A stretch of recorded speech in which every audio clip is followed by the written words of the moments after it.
mula kay Rodolfo at Rodolfo Valbuena. Tama po ba ang katwiran ng kumpanya na kaya wala sa minimum wage ang rate namin ay dahil tumatanggap kami ng komisyon sa kinikita ng kumpanya?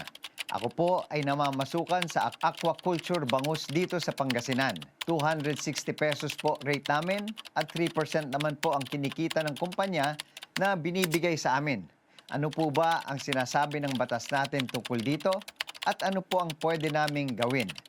May karapatan po ba kami na hingin na ibigay nila ang minimum wage? Tama po dito ang kumpanya.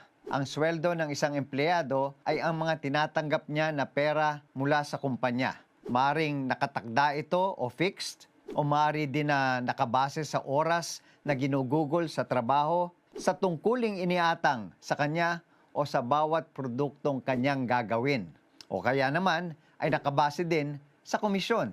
Maaari din ngang masama dito ang ginagastos sa board and lodging o ibang kagamitan na ipinagkakaloob ng kumpanya na kailangan naman din na aprubahan ng DOLE. Sa sagot sa katanungan mo, Rodolfo, ang pagdetermina ng wage ay maaaring ang kabuuan na tinatanggap mo kasama ang 260 pesos at ang 3% na komisyon.